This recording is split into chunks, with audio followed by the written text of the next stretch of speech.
വചനം തിരുവചനം മാനവരക്ഷാവചനം. ഹൃദയങ്ങളെ ഒരുങ്ങിയിടുക വചനത്തെ എതിരേൽക്കാൻ.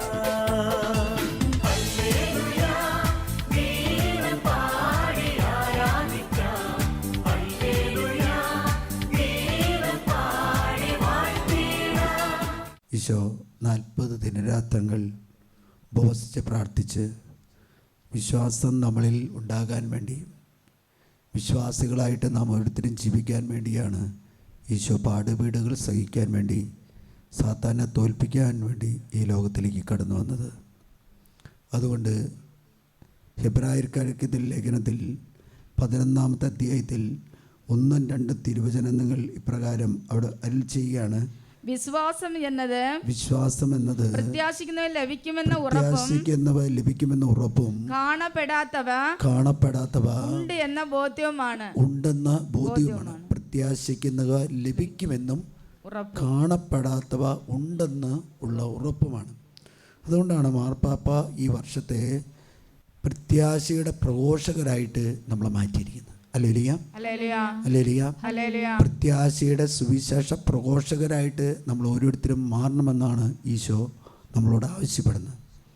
ഞാൻ ഒരു ദിവസം ചാപ്പലിലേക്ക് വൈകിട്ട് കയറി വരുമ്പോൾ, ചാപ്പലിൽ കയറേണ്ട സമയം 5 മണിയായി, ഒരു ഫോൺ വന്നു. ആ ഫോൺ ഒരു രോഗിയുടെ അമ്മയാണ് വിളിക്കുന്നത്. വളരെ ക്രിട്ടിക്കലായിട്ട് പോകുന്ന ഒരു രോഗിയാണ്. അവൻ കേരളത്തിലാണ്, മധ്യഭാഗത്താണ്. കേരളത്തിൽ നിന്ന് പുറത്തുള്ള ഒരു വലിയ ഹോസ്പിറ്റലിൽ ട്രീറ്റ്മെൻറ്റിന് വിധേയനായിക്കൊണ്ടിരിക്കുക. പോസിബിലിറ്റി അല്ലെങ്കിൽ രക്ഷപ്പെടുക എന്ന് പറഞ്ഞാൽ നമ്മൾ കേട്ടതിൻ്റെ അടിസ്ഥാനത്തിൽ അത്ര എളുപ്പമല്ല. ശരീരത്തിൻ്റെ പല അവയവങ്ങളും നശിച്ചു കഴിഞ്ഞു. അതുകൊണ്ട് അവന് ഒരിക്കലും ഒരു ഹോട്ടലിൽ നിന്ന് ഭക്ഷണം കഴിക്കാൻ പറ്റില്ല, പുറമേ നിന്നൊരു വെള്ളം കുടിക്കാൻ പറ്റില്ല. അതുകൊണ്ട് ഇവർ ഒരു വീടെടുത്ത് ഈ ഹോസ്പിറ്റലിൻ്റെ അടുത്ത് താമസിച്ച് ഈ ഹോസ്പിറ്റലിൽ ട്രീറ്റ്മെൻറ്റ് ചെയ്തുകൊണ്ടിരിക്കുക. ഇങ്ങനെയുള്ള അവസരങ്ങളിലാണ് നമ്മുടെ ഈ ശുശ്രൂഷയെക്കുറിച്ച് ആര് പറയൂ എന്തു ചെയ്തു, ഓഫീസ് നമ്പർ വിളിച്ചു. അമ്മച്ചി കരഞ്ഞുകൊണ്ട് പറയുന്നത്, ഞാൻ 1-2 വചനങ്ങൾ കൊടുത്തു. ഈ വചനങ്ങൾ ഉച്ചരിച്ച് പ്രാർത്ഥിക്കാൻ പറഞ്ഞു, ദൈവം സുഖപ്പെടുത്തും എന്ന് പറഞ്ഞു. വീണ്ടും 1-2 ദിവസം കഴിഞ്ഞപ്പോൾ വീണ്ടും അമ്മച്ചി പറഞ്ഞു, അവൻ പ്രാർത്ഥിക്കാൻ തുടങ്ങി. അച്ഛ ഒന്നുകൂടി പ്രാർത്ഥിക്കാം. നമ്മൾ പ്രാർത്ഥിച്ചു.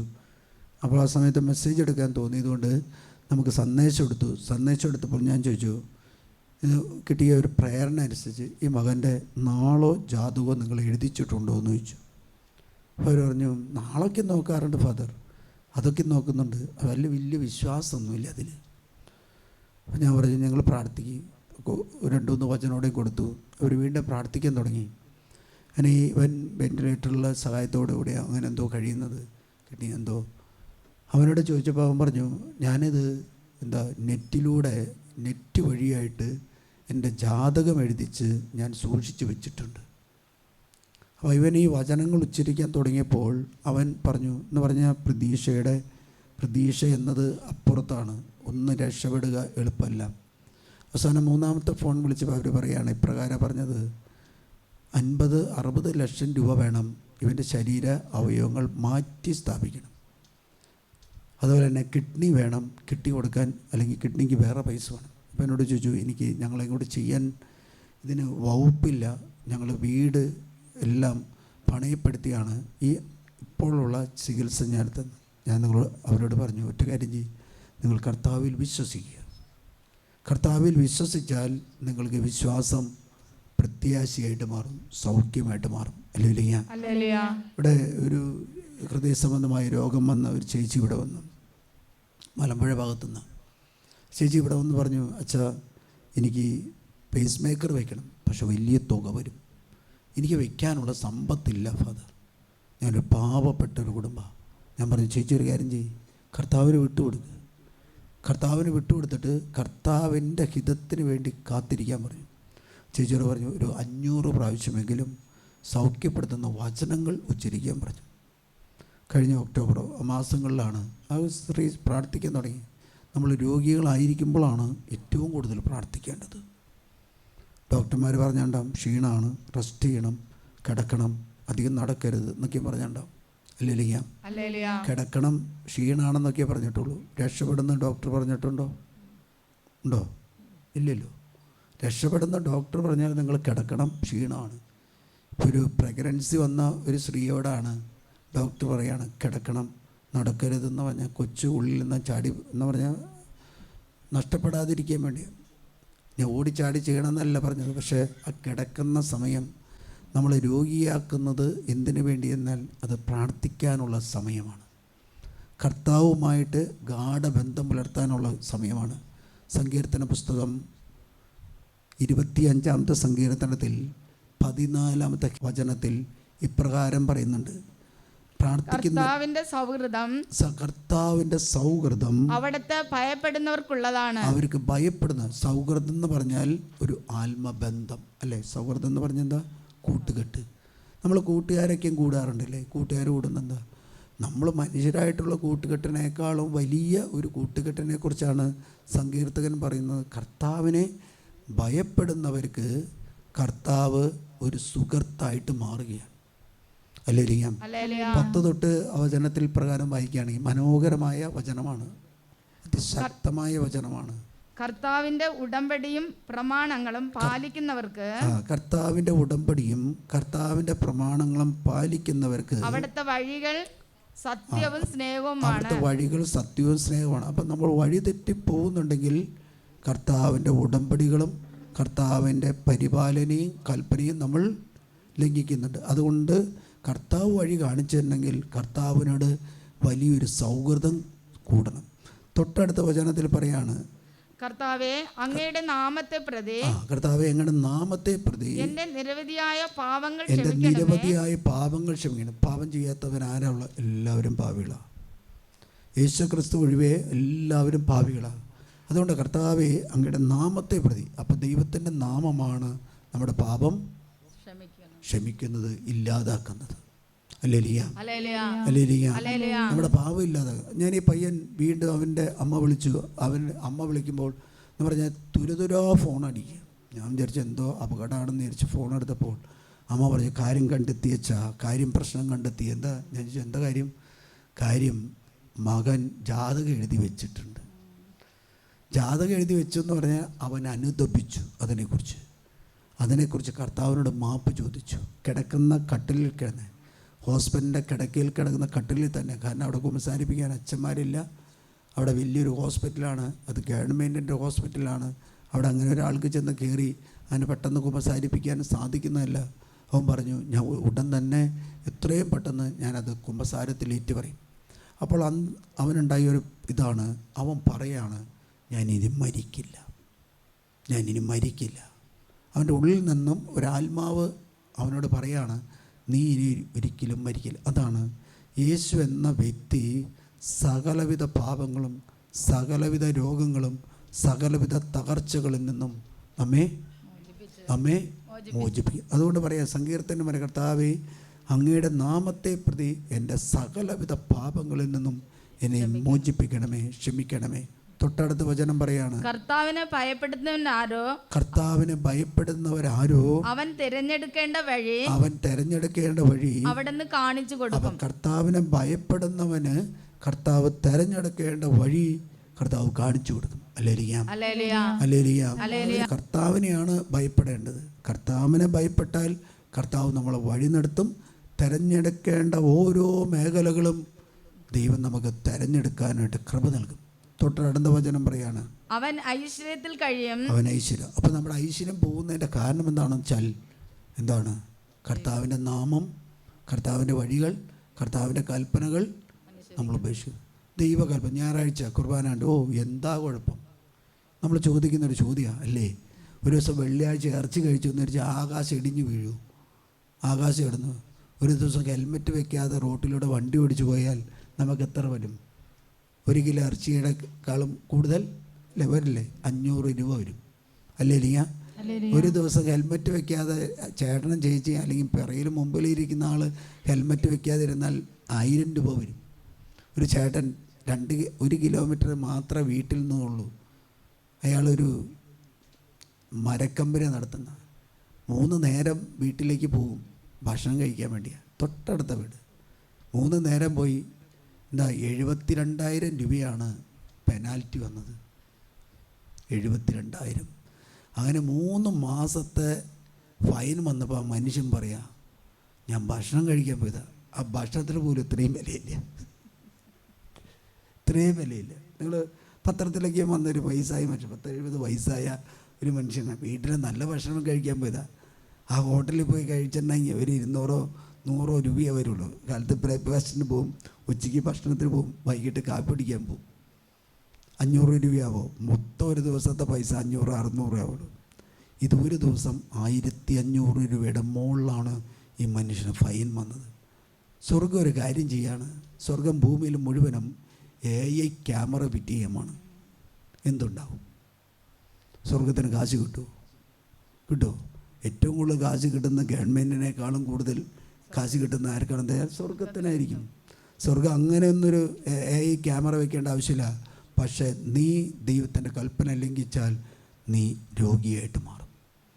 നീ ദൈവത്തിൻ്റെ കൽപ്പന ലംഘിച്ചാൽ നീ പാപത്തിലകപ്പെടും. നീ ദൈവത്തിൻ്റെ കൽപ്പന ലംഘിച്ചാൽ നിൻ്റെ വഴി നിനക്ക് കാണാൻ പറ്റില്ല. ഹല്ലേലൂയ. നീ ദൈവത്തിൻ്റെ കൽപ്പന ലംഘിച്ചാൽ നീയും ദൈവവും തമ്മിലുള്ള സൗഹൃദം ഉപേക്ഷിക്കുന്നു.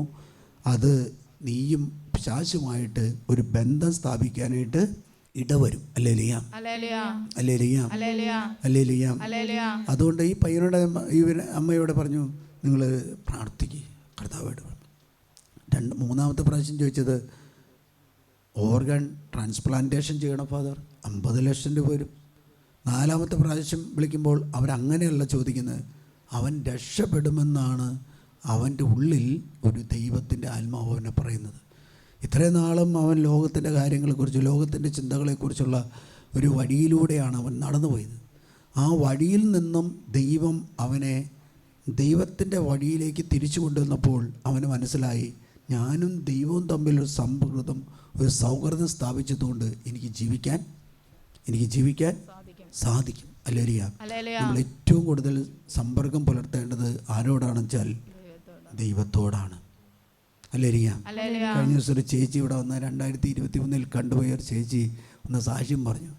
ആ ചേച്ചിയുടെ വീട്ടിൽ 3-4 മക്കളും പറഞ്ഞാൽ കേൾക്കില്ല, അങ്ങനെ വിശ്വാസമില്ല, വിവാഹം കഴിപ്പിച്ചു വിടാൻ പൈസയില്ല. ഞാൻ പറഞ്ഞു, ഒരു കാര്യം ചെയ്യും, ഒരു പുസ്തകം ഇവിടെ നിന്ന് എടുത്തിട്ട് കൊടുത്തു, ബ്രിജീത്തയുടെ പ്രയർ, ഇതൊരു കാര്യം ചെയ്യും, 3 മണിക്ക് എഴുന്നേറ്റ് പ്രാർത്ഥിക്കാൻ പറഞ്ഞു. അപ്പോൾ ചേച്ചി ചോദിച്ചു, പകലാണോ രാത്രി? ഞാൻ പറഞ്ഞു, രാത്രി 3 മണിക്ക് എഴുന്നേറ്റ് പ്രാർത്ഥിക്കും. ചേച്ചി പ്രാർത്ഥിക്കാൻ തുടങ്ങി. എനിക്ക് പോലും അസൂയ തോന്നി. എന്താണെന്ന് ഞാൻ ചേച്ചി പ്രകാരം പറഞ്ഞത്, എല്ലാം സ്വർണത്തിൻ്റെ ഡയമണ്ടുകൾ കിട്ടി. ഹല്ലേലൂയ. മാത്രമല്ല മക്കളിൽ വ്യത്യാസമുണ്ട്. 3 മണിക്ക് എഴുന്നേറ്റ് കർത്താവിൻ്റെ സൗഹൃദത്തിന് വേണ്ടി നമ്മൾ പ്രാർത്ഥിച്ചാൽ, നിങ്ങൾ ഏത് മേഖലയിലൂടെ കടന്നു പോകുന്നവനായാലും, ഏത് തടസ്സങ്ങൾ നേരിടുന്നവനായാലും ആ തടസ്സങ്ങൾ കർത്താവ് എടുത്തു മാറ്റും. ഹല്ലേലൂയ. അതുകൊണ്ട് ഞാൻ ഈ അമ്മയോട് പറഞ്ഞു, നന്നായിട്ടിരുന്ന് പ്രാർത്ഥിക്കുക. നീ രോഗിയാണോ? നീ ദൈവസഹായം തേടുക. നീ തകർന്നവനാണോ? ദൈവസഹായം. അതുകൊണ്ട് മർക്കോസിൻ്റെ സുവിശേഷത്തിൽ 11-ാം അധ്യായം 22-ാമത്തെ തിരുവചനത്തിൽ പ്രകാരമാണെന്ന്, നീ ദൈവത്തിൽ വിശ്വസിക്കുക. യേശു പ്രതിവചിച്ചു, ദൈവത്തിൽ വിശ്വസിക്കുക. നീ ദൈവത്തിൽ വിശ്വസിക്കുക. സത്യമായി ഞാൻ നിങ്ങളോട് പറയുന്നു, ആരെങ്കിലും ഈ മലയോട് ഇവിടെ നിന്ന് മാറി കടലിൽ ചെന്ന് വീഴുക എന്ന് പറയുകയും ഹൃദയത്തിൽ ശങ്കിക്കാതെ സംശയിക്കാതിരിക്കുകയും ചെയ്താൽ, സംഭവിക്കുമെന്ന് വിശ്വസിക്കുകയും ചെയ്താൽ അവന് അത് സാധിക്കും. നമ്മൾ മലയുടെ അടുത്ത് പോയി ഇതേപോലെ വചനം പറഞ്ഞ മല പോയി നിലത്ത് വീഴും. അങ്ങനെയാണ് JCBയും ഹിറ്റാച്ചിയും ഒന്നും വേണ്ടാത്തൊരു കാലഘട്ടത്തിലാണ് നമ്മൾ ജീവിക്കുന്നത്. അതിനെക്കുറിച്ചല്ല ദൈവം പറയുന്നത്, നിനക്ക് അത്രമാത്രം വിശ്വാസമുണ്ടെങ്കിൽ ഈ മലയോട് മാറി കടലിൽ ചെന്ന് വീഴാമെന്ന് നീ പറഞ്ഞാൽ അത് സംഭവിക്കുമെന്ന് നീ വിശ്വസിച്ചാൽ നീ രക്ഷപ്പെടും. Hallelujah, hallelujah. അതിൻ്റെ തൊട്ടുമുമ്പ് അത്തിവൃക്ഷത്തിൻ്റെ ഫലത്തിൻ്റെ കാര്യം കുറിച്ചിട്ടാണ് ഈശോ പറയുന്നത്. അതുകൊണ്ട് നമ്മൾ ഓരോരുത്തരും വിശ്വസിക്കുന്ന ദൈവത്തിലാണ്.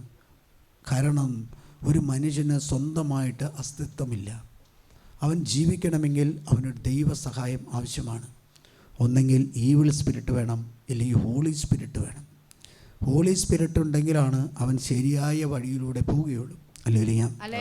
വചനം മാംസം ധരിച്ചു എന്ന പുസ്തകത്തിൽ മനോഹരമായിട്ട് ഒരു കൺവെൻഷൻ നടത്തുന്ന വ്യക്തിയെക്കുറിച്ച് പറയുന്നുണ്ട്. അതാരാണെന്ന് വെച്ചാൽ ബൈബിൾ കൺവെൻഷൻ അല്ല, സാത്താൻ്റെ ഒരു കൺവെൻഷൻ നടത്തുക. സാത്താൻ പറഞ്ഞു, ഞാനിതാ റിട്ടയർമെൻറ്റ് ചെയ്യാൻ പോവുകയാണ്, അതുകൊണ്ട് അവൻ്റെ ആയുധങ്ങളെല്ലാം അവൻ ലേലത്തിൽ വിടുകയാണ്. ആളുകൾ പോയി അസൂയ കുശുമ്പ് ഇങ്ങനെ ലേലം വിളിച്ചു. അവസാനം അവൻ പറഞ്ഞു, 2 ആയുധങ്ങൾ കയ്യിൽ വന്നപ്പോൾ അവൻ പറഞ്ഞു, ഈ ആയുധം ഞാൻ ലേലം ചെയ്യുന്നില്ല. ഒന്ന് എന്താണെന്ന് സംശയം, 2 നിരാശ. ഞാൻ എവിടെ ഇരുന്നാലും എനിക്ക് പ്രയോഗിക്കാൻ പറ്റുന്ന ആയുധമാണ് ഈ നിരാശ എന്ന ആയുധം. ഈ കാലഘട്ടത്തിൽ പിശാച് ഏറ്റവും കൂടുതൽ ഉപയോഗിക്കുന്ന ആയുധം എന്താണെന്ന് വെച്ചാൽ നിരാശ. ഹല്ലേലൂയ. കഴിഞ്ഞ ദിവസം കണ്ടു, റെയിൽവേ ട്രാക്കിൻ്റെ മുമ്പിൽ 2 പിള്ളേരെയും കൂട്ടിപ്പിടിച്ചുകൊണ്ട് അമ്മ ആത്മഹത്യ ചെയ്യുന്നത്. ഇന്ന് ഈ കാലഘട്ടത്തിൽ നമുക്ക് മുമ്പ് അനേകം വഴികളുണ്ട്, ഇല്ലേ? പക്ഷേ താനൂരിൽ ഒരു രോഗിക്ക് വേണ്ടി 3-4 കോടി രൂപ ജനങ്ങൾ സംഭാവന ചെയ്തു. പഴയ കാലത്താണെങ്കിൽ അങ്ങനെ ഒരു സംഭാവന ചെയ്യുന്ന രീതികൾ ഇല്ല. ഉണ്ടോ? ഇല്ലല്ലോ. ഇന്നൊരു രോഗിയാണെന്ന് പറഞ്ഞാൽ ജനം മുഴുവൻ കൈയഴിഞ്ഞ് സഹായിക്കാൻ, ജാതി മത വ്യത്യാസമില്ലാതെ കൈയഴിഞ്ഞ് സഹായിക്കാൻ പറ്റുന്ന ഒരു അവസ്ഥയിലേക്ക് ജനം ആയിക്കഴിഞ്ഞു. ഹല്ലേലൂയ. വിശ്വാസമുള്ളവരും ഇല്ല, വിശ്വാസം ഇല്ലാത്തവരും കൂടുതൽ ചെയ്യും. ഹല്ലേലൂയ. ഹല്ലേലൂയ. കാരണം എന്താ? ഒരു രോഗിയെ സുഖപ്പെടുത്തണം, കുടുംബത്തെ രക്ഷപ്പെടുത്തണമെന്ന് നമുക്ക് മുമ്പിൽ പല വഴികളുണ്ട്. ദൈവം പല വഴികളും നടത്തിയിട്ടുണ്ട്. ആ വഴികൾ തിരിച്ചറിയാൻ നമുക്ക് സാധിക്കുന്നില്ലെങ്കിൽ നമ്മൾ അന്ധരായിട്ട് മാറാണ്, മൂഢരായിട്ട് മാറും. കഴിഞ്ഞ ദിവസം നമുക്കറിയാം, ഇന്നലെ SLC പരീക്ഷ തുടങ്ങുന്ന ദിവസം 2 പിള്ളേർ താനൂരിൽ നിന്നും 2 പിള്ളേർ പുലർച്ചെയായപ്പോഴേക്കും ബോംബെയിലെത്തി. എന്താ, ഞാൻ ബോംബെ കണ്ടിട്ടില്ല. ഇപ്പോഴത്തെ 10ാം ക്ലാസ്സിൽ പോയിരുന്നെങ്കിൽ ബോംബെ കാണാമായിരുന്നു.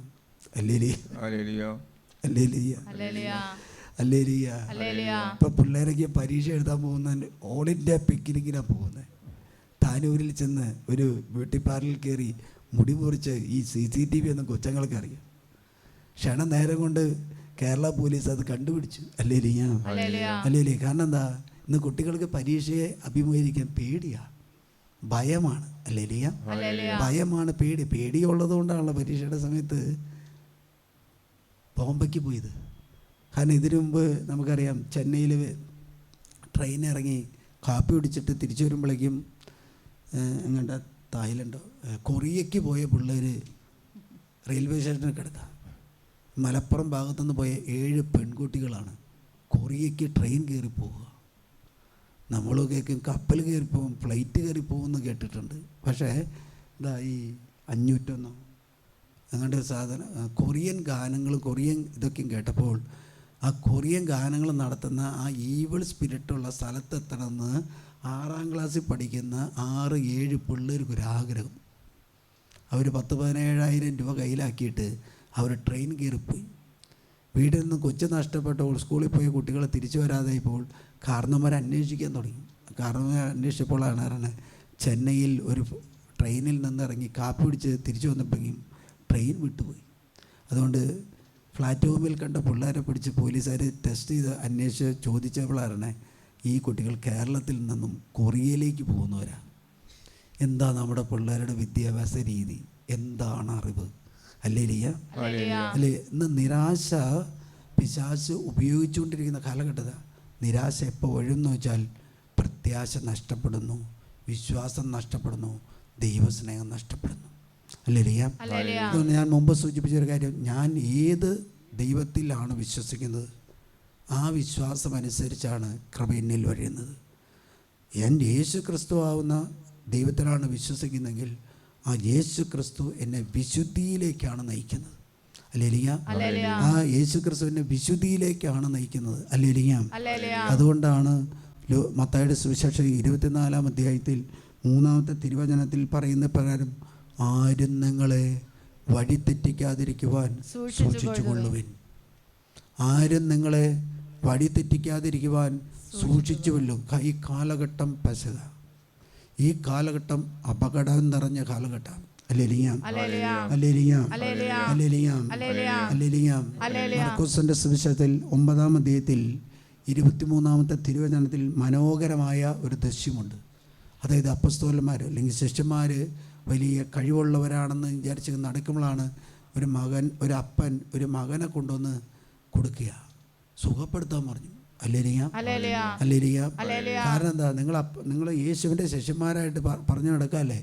പറഞ്ഞു നടന്നിട്ട് കാര്യമില്ല, ഈ കൊച്ചിനെ സുഖപ്പെടുത്താൻ പറഞ്ഞു. ജനങ്ങൾ എന്ത് ചെയ്തു?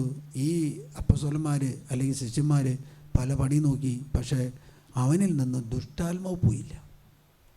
ദുഷ്ടാത്മാവ് പോകാതിരിക്കുമ്പോൾ 18-ാമത്തെ തിരുവചനത്തെ അല്ലേ, യേശു അത് കണ്ട് ഓടി വരിക. യേശു വന്നപ്പോൾ ജനക്കൂട്ടം വിസ്മയഭരിതരായി. അവരെല്ലാവരും ഓടിക്കൂടി. അല്ലേലിയ. ഓടിക്കൂടി കഴിഞ്ഞപ്പോൾ എന്തുണ്ട് ചോദിച്ചു? യേശു അവരോട് ചോദിച്ചു, എന്താണ് പ്രശ്നം? ജനക്കൂട്ടത്തിൽ ഒരാൾ മറുപടി പറഞ്ഞു, ഗുരുവേ, ഞാൻ എൻ്റെ മകനെ അങ്ങയുടെ അടുത്ത് ഞാൻ എൻ്റെ മകനെ നിന്റെ അടുത്ത് കൊണ്ടുവന്നിട്ടുണ്ട്. മൂകനായ ഒരു ആത്മാവ് അവനെ ആവേശിച്ചു. നിന്റെ ശിഷ്യന്മാരോടൊക്കെ പറഞ്ഞു, പക്ഷേ അവർ പല പണി നോക്കി, പോയില്ല. മൂകനായ ഒരാത്മാവ് അവനിൽ ആവേശിച്ചിരിക്കുന്നു, അവനിൽ പ്രവേശിച്ചിരിക്കുന്നു. അപ്പോൾ ശരീരത്തിൽ ദുഷ്ടാത്മാവിന് കയറാനായിട്ട് എളുപ്പ വഴികളുണ്ട്. അതുകൊണ്ടാണ് ബ്രിജീത്തയുടെ പ്രയറിൽ ഈശോ മിശിഹ ബ്രിജീത്തയ്ക്ക് വെളിപ്പെടുത്തി കൊടുത്ത പ്രയറിൽ ഇപ്രകാരം പറയാണ്, 14-ാമത്തെ സ്ഥലത്ത്, കർത്താവേ, ലോകത്തോടും ജഡത്തോടും പിശാചിനോടും യുദ്ധം ചെയ്യാനുള്ള ഒരു കഴിവ് എനിക്ക് വാങ്ങിത്തരണമേ. ഒരു ചേട്ടൻ ഇവിടെ കടന്നു വന്നു. ചേട്ടൻ ഒരു പുസ്തകം, കീറിയ പുസ്തകം കൊണ്ടുവന്നു. അവനോട് ചോദിച്ചു, അച്ഛാ ഈ പുസ്തകം ഏതാണെന്ന് അറിയാമോ? ഞാൻ ചോദിച്ചു, പുസ്തകം എന്താ ചോദിച്ചു? ഈ പുസ്തകം ഇതാണ്. വീട്ടിൽ അനിയൻ്റെ കൊച്ചു കിടന്ന് കരയും. അനിയൻ്റെ മകൻ കിടന്ന് കരയുന്ന സമയത്ത് ഈ പുസ്തകം കൊണ്ടുവന്ന് അടുത്ത് വെച്ചാൽ കരച്ചിൽ നിൽക്കും. അല്ലേ? നിങ്ങളങ്ങനെ കേട്ടിട്ടുണ്ടോ? ഇന്നലെ ചേട്ടന്മാരെല്ലാം കേട്ടുകൊണ്ടിരിക്കുക. ഈ പുസ്തകം അവിടെ വെച്ചാൽ ആ പുസ്തകം വയ്ക്കുന്ന സമയത്ത് കരച്ചിൽ കൊച്ചിൻ്റെ നിർത്തും. അപ്പോൾ വീട്ടിൽ കരയുന്ന പയ്യനെ ശാന്തതപ്പെടുത്താനായിട്ട് സാധിക്കുന്നത് ഈ പുസ്തകമാണ്. അതുകൊണ്ട് ഈ പുസ്തകം എവിടെയെങ്കിലും കിട്ടുമെന്ന് അറിയാൻ വേണ്ടി വന്ന ഫാദർ ഇവിടെ താഴെ ചോദിച്ചു കഴിഞ്ഞപ്പോൾ അവർ പറഞ്ഞു മുകളിൽ പുസ്തകം കൊടുക്കുന്നുണ്ടെന്ന് പറഞ്ഞു. ഞാൻ നോക്കിയപ്പോൾ പുറം ചട്ടിയില്ല, ബാക്ക് ചട്ടിയില്ല, 1-ാം പേജിൽ 2-ാം പേജിൽ എല്ലാ പേജും പോയി.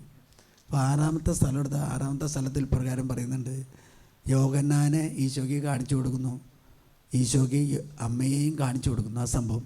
അപ്പോൾ എനിക്ക് മനസ്സിലായി ഈ പുസ്തകം ഏതാണെന്ന് വെച്ചാൽ ഈ പുസ്തകം ബ്രിജീത്തയുടെ പ്രയറാണ്. ഞാൻ പറഞ്ഞ ഈ പുസ്തകം ഇവിടെയുണ്ട്. കാരണം അത് പഴയ എഡീഷനാണ്. ആ പഴയ എഡീഷൻ ചെറിയൊരു പുസ്തകമാണ്. ആ പുസ്തകം എടുത്ത് കാണിച്ചിട്ട് ഇതാണ് പുസ്തകം ഇത്. അപ്പോൾ ചേട്ടൻ്റെ സംശയമാണ്, കാരണം അതിലെ ലിപികൾ വ്യത്യാസമുണ്ട്. അപ്പോൾ ഞാൻ പറഞ്ഞു 21 വാഗ്ദാനങ്ങളാണ്. അപ്പോൾ ആ സഹോദരൻ പറഞ്ഞു, ഇത് 1 വർഷം ചൊല്ലിയാൽ ഈ 21 വാഗ്ദാനം ലഭിക്കുന്നതാണ്. ഞാൻ പറഞ്ഞു 1 വർഷമല്ല ചൊല്ലേണ്ടത്, ജീവിതം മുഴുവനും ചൊല്ലണം. കാരണം എന്താ? ഈശോയുടെ പീഡാസഹനം നമ്മുടെ ജീവിതം മുഴുവനും വേണ്ടി ചൊല്ലാനുള്ളതാണ്. ലലിയാം. ആ സഹോദരൻ ചോദിച്ചു, 100 പുസ്തകം തരാമോ എന്ന് ചോദിച്ചു. ഒരു പുസ്തകം അന്വേഷിച്ച് വന്നവന് 100 പുസ്തകം. അല്ലെങ്കിൽ ഞാൻ പുസ്തകം അടിച്ചോളൂ. ഞാൻ പറഞ്ഞു പുസ്തകം അടിച്ചോ, പക്ഷെ നിങ്ങൾ അടിക്കാൻ പോയാൽ ഈ പുസ്തകത്തിൻ്റെ 3 ഇരട്ടി പൈസ വരും. കാരണം നമ്മൾ 5000 കോപ്പിയാണ് ഒറ്റയടിക്ക് അടിക്കുന്നത്.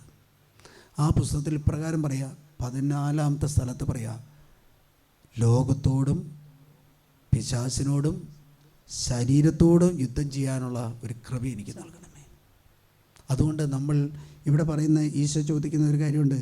അപ്പനോട് ചോദിക്കുക, ഈ മകന് എന്നത് തുടങ്ങി, ഈ മകൻ്റെ ഈ രോഗം എന്ന് തുടങ്ങി? ഒറ്റ കാര്യം ആ അപ്പം പറയുന്നുണ്ട്, ഇത് ശൈശവം മുതൽ തുടങ്ങി. അല്ലേ? ശൈശവം. അതിൽ ശൈശവം മുതൽ തുടങ്ങിയിട്ട് 2 കാര്യങ്ങൾ പറയുന്നുണ്ട്. ഈ കാലഘട്ടത്തിൽ അപകടം പറ്റുന്ന 2 മേഖലകളെക്കുറിച്ച് പറയണം. അവൻ തീയിലും വെള്ളത്തിലും ഈ പിശാച് വീഴ്ത്തുന്നു. അത് എവിടെ വെച്ച്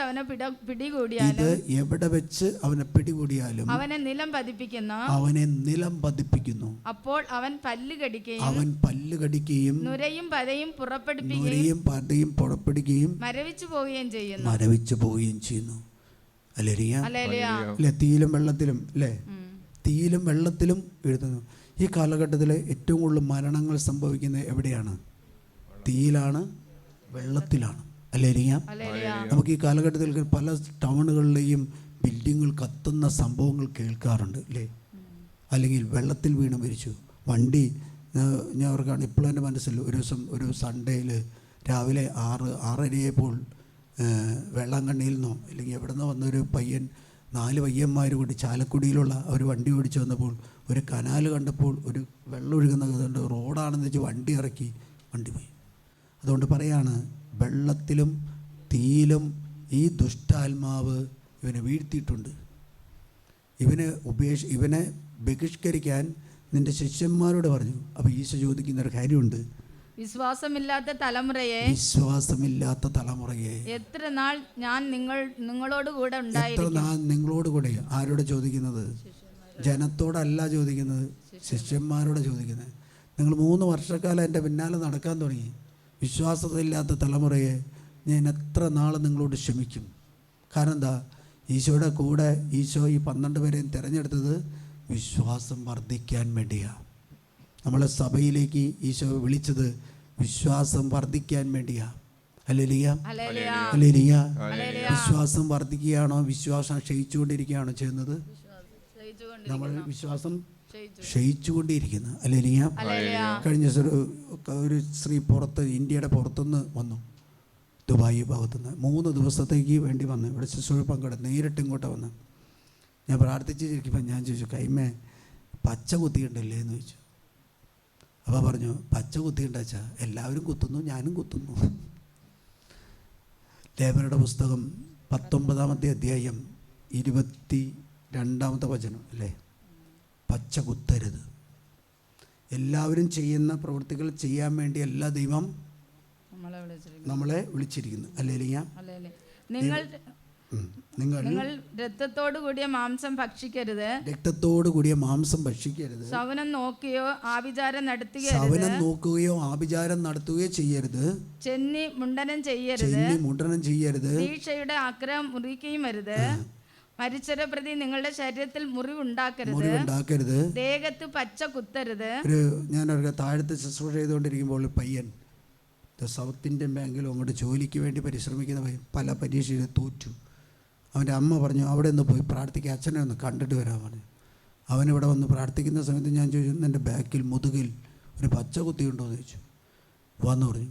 ഞാൻ പറഞ്ഞു, നിൻ്റെ പരീക്ഷയിൽ തോൽവിക്ക് കാരണം നിൻ്റെ ശരീരത്തിലെ പച്ച കുത്തലാണ്, നീ അത് മാറ്റാൻ പറഞ്ഞു.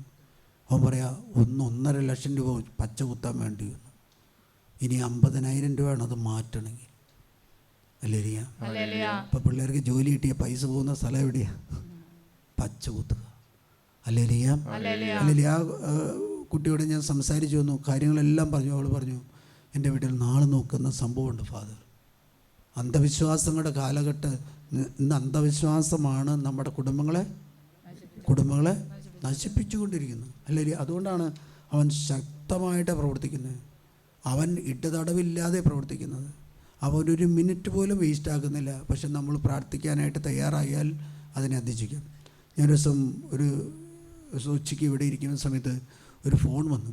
ഫോൺ തിരുവനന്തപുരം ആയുർവേദ മെഡിക്കൽ കോളേജിൽ നിന്ന് ഒരു പെൺകുട്ടിയാണ്, MBBS അവരുടെ ഡോക്ടറേറ്റ് പഠിക്കുന്ന 5ാമത്തെ വർഷത്തിലെ പെൺകുട്ടിയെ വിളിക്കുന്നത്, 5ഓ 4ഓ. അവൾ പറയൂ, ഫാദർ എനിക്ക് ക്യാൻസറാണ്. അപ്പോൾ ഞാൻ ക്യാൻസറായിട്ട് അലോപ്പതി ഡോക്ടറിൻ്റെ അടുത്തുനിന്ന് പറഞ്ഞു. അവർ ട്രീറ്റ്മെൻറ്റ് ചെയ്തു.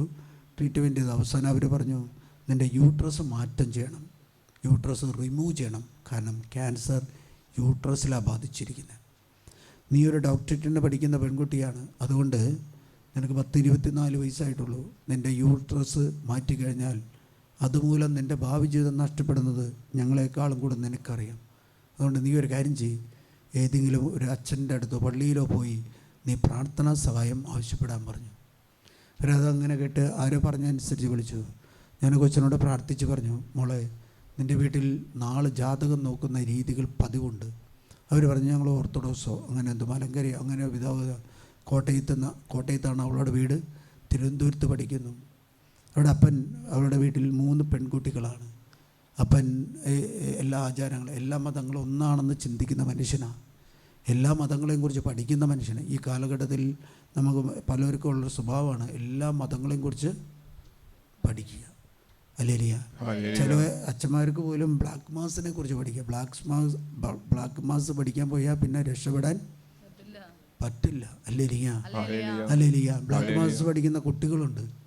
അല്ലെങ്കിൽ ഒജോബോർഡ് കളിക്കുന്ന കുട്ടികളുണ്ട്. ഞാൻ ഈ കുട്ടിയോട് പറഞ്ഞു, അവൾ പറഞ്ഞു, അച്ഛൻ ഇങ്ങനെയൊന്നും പറഞ്ഞിട്ട് കാര്യമില്ല, അത് തെറ്റാണെന്ന് വിശുദ്ധ ഗ്രന്ഥത്തിൽ എവിടെയാണ് എഴുതിയിരിക്കുന്നതെന്ന് പറഞ്ഞു.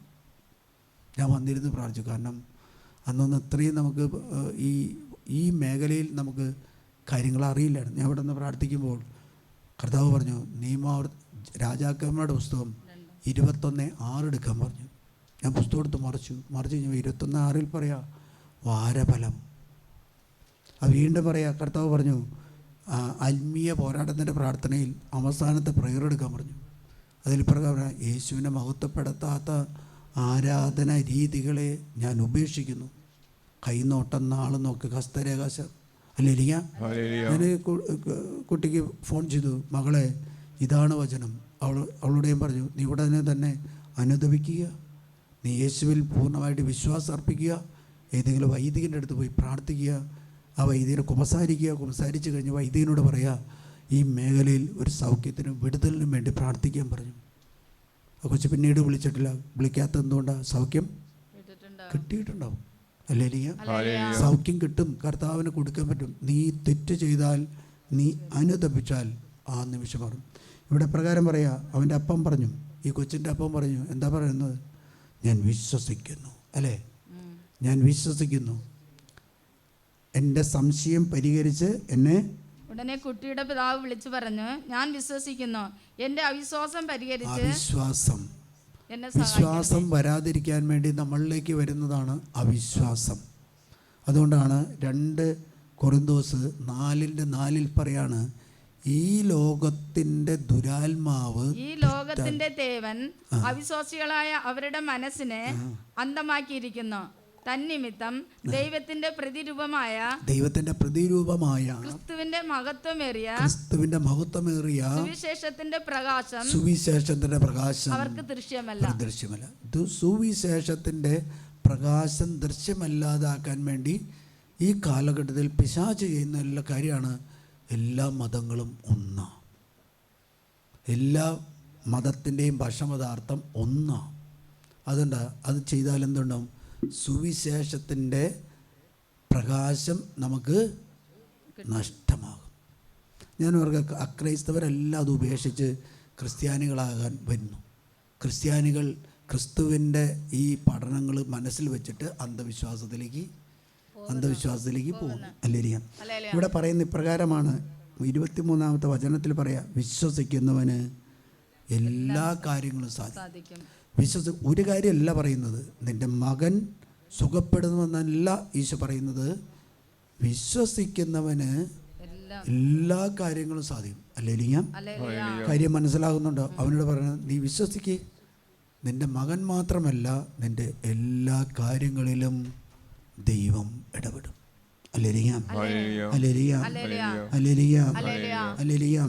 മത്തായിയുടെ സുവിശേഷം 21-ാം അധ്യായം 21-ാമത്തെ തിരുവചനത്തിൽ പ്രകാരമാണെന്ന്, നിങ്ങൾ വിശ്വസിക്കുകയും സംശയിക്കാതിരിക്കുകയും ചെയ്താൽ അത്തിവൃക്ഷത്തോട് ഞാൻ ചെയ്തത് മാത്രമല്ല നിങ്ങൾക്ക് ചെയ്യാൻ കഴിയുക. ഈ മലയോട് ഇവിടെ നിന്ന് മാറി കടലിൽ ചെന്ന് വീഴുക എന്ന് നിങ്ങൾ പറഞ്ഞാൽ അത് സംഭവിക്കും. അല്ലെങ്കിൽ ഞാൻ പലപ്പോഴും പറയാറുള്ള, ഈശോ പറയുന്നൊരു കാര്യമുണ്ട്, കടുകുമണിയോടത്തോളം വിശ്വാസം ഉണ്ടെങ്കിൽ, അത്രമാത്രം ചെറിയ വിശ്വാസം ഉണ്ടെങ്കിലും, അല്ലേ ആണോ? ഈ ഏലിയാ പ്രവാചകൻ്റെ കാലഘട്ടങ്ങളിൽ 3 വർഷവും 6 മാസവും കഠിനമായ വേനലിലൂടെ കടന്നുപോയി. ഇല്ലേ? എല്ലാ മരങ്ങളും നശിച്ചു, എല്ലാ മരങ്ങളും ഉണങ്ങിപ്പോയി. ഉണങ്ങിപ്പോവാത്ത ഒരു വൃക്ഷമുണ്ടായിരുന്നു, കടുകുമണി. ആ ഏലിയാ പ്രവാചകൻ്റെ കാലഘട്ടത്തിൽ നടന്ന ആ അത്ഭുതം എടുത്തു വെച്ചിട്ടാണ് പറയുന്നത്. കർത്താവ് പറയുന്നത്, നിങ്ങൾക്ക് കടുകുമണിയെ പോലെ അല്ലെങ്കിൽ കടുക് വൃക്ഷത്തെ പോലെ ദൈവത്തിൽ വേരൂന്നി നിൽക്കുന്ന വേരുകളുണ്ടെങ്കിൽ, നിങ്ങളുടെ കുടുംബത്തിൻ്റെ തായ് വേരുകളുണ്ടെങ്കിൽ നിങ്ങൾ ഒരിക്കലും നശിച്ചു പോകില്ല. 3 അല്ല 30 വർഷം കഠിന വേദനയിലൂടെ നിങ്ങൾ കടന്നുപോയാലും നിങ്ങളുടെ കുടുംബം വേരറ്റ് പോകില്ല. കാരണം എന്താ? ഒരു മരത്തിൻ്റെ ഈ 60 അടി താഴ്ചയുണ്ട്, ഈ 21 അടി ഉയർച്ചയുള്ളൂ. ഈ കടുകുമണിക്ക് 21 അടി ഉയർച്ചയിൽ നിൽക്കാൻ പറ്റുള്ളൂ. പക്ഷേ അതിൻ്റെ ആഴങ്ങൾ 60 അടിയാണ്. അപ്പോൾ മുകളിൽ നിൽക്കുന്ന അതിൻ്റെ 3 ഇരട്ടി വേര് മണ്ണിൻ്റെ ആഴങ്ങളിലേക്ക് പോയിട്ടുണ്ട്. മറ്റൊരു വൃക്ഷത്തിനും അത്രമാത്രം ആഴങ്ങളില്ല. കാര്യം മനസ്സിലായോ? അപ്പോൾ നമുക്കെന്താ വേണ്ടത്? യേശുവിൽ അടിയുറച്ച കടുകുമണി വൃക്ഷത്തിൻ്റെ, കടുകുമണിയല്ല, കടുകുമണി വളർന്നു വരുന്ന അല്ലെങ്കിൽ ഫലം നൽകുന്ന വൃക്ഷത്തിൻ്റെ തായ്വേര് പോലെ അടിയുറച്ച വിശ്വാസം നമുക്ക് കരുത്താകണം. Hallelujah, hallelujah, hallelujah. അതുകൊണ്ടാണ് മത്തായിയുടെ സുവിശേഷം 24-ാം അധ്യായത്തിൽ 10-ാമത്തെ തിരുവചനം അല്ലേ, അനേകർ വിശ്വാസം ഉപേക്ഷിക്കുന്ന ഒരു കാലഘട്ടമാണ്. പരസ്പരം ഒറ്റിക്കൊടുക്കുകയും. പലരും പറയും എനിക്ക് വിശ്വാസമില്ല, അത് ഫാഷനായിട്ട് അല്ലേ, പലരും ഫാഷനായിട്ട് മാറിയിരിക്കുന്ന കാലഘട്ടം. എന്താ ചൂട് കൂടുന്നത്, എന്താ വെള്ളമില്ലാത്തത്, എന്താ മഴ പെയ്യാത്തത്? സക്രിയ പ്രവാചകൻ പുസ്തകം 10-ാം അധ്യായം 1-2 തിരുവചനം എന്താ? മഴയ്ക്ക് വേണമെങ്കിൽ നമ്മൾ എന്ത് ചെയ്യണം? കർത്താവിനോട് മഴ ചോദിക്കണം. Hallelujah, hallelujah. അവിടെ മേഘങ്ങൾ അയച്ച് വസന്തവൃഷ്ടിയുടെ കാലഘട്ടത്തിൽ കർത്താവിനോട് മഴ ചോദിക്കുവിൻ. മഴക്കാർ അയക്കുന്നതും മഴ പെയ്യിച്ച് എല്ലാവർക്കും വേണ്ടി വയലിനെ ഹരിതപൂർണ്ണമാക്കുന്ന എന്ന് പറഞ്ഞാൽ ഹരിതപൂർണ്ണമാക്കുന്ന പറഞ്ഞാൽ നല്ല കാലാവസ്ഥ നൽകുന്നത് ദൈവമാണ്. ദൈവത്തിൽ വിശ്വാസമില്ലാതെ നമ്മൾ എത്രമാത്രം ആളുകൾ കൂടുന്നുണ്ടോ അത്രമാത്രം ഓസോൺ പാളിയിൽ വിള്ളൽ വരും.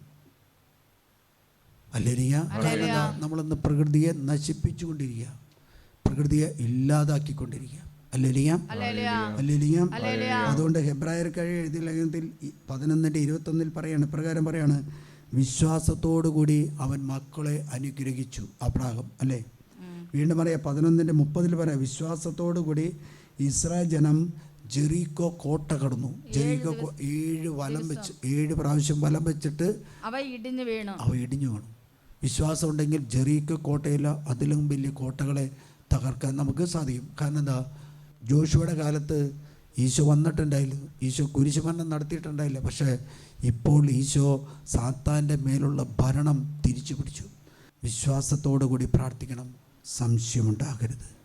പ്രത്യാശ നമുക്കുണ്ടാകണം, നിരാശ നമുക്കുണ്ടാകരുത്.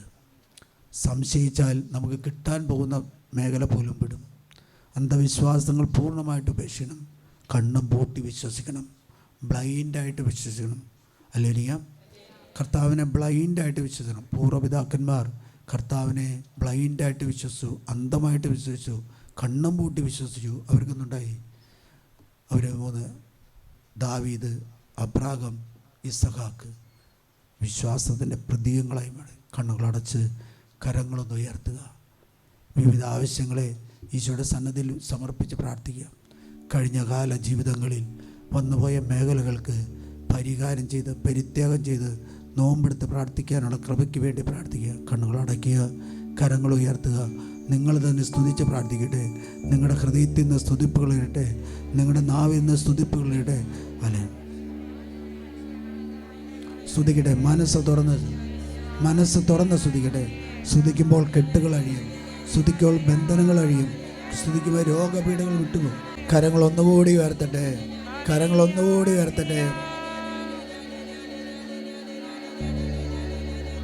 വിശ്വാസത്തോടുകൂടി പ്രാർത്ഥിക്കുന്നവർക്ക് എല്ലാം സാധിക്കും.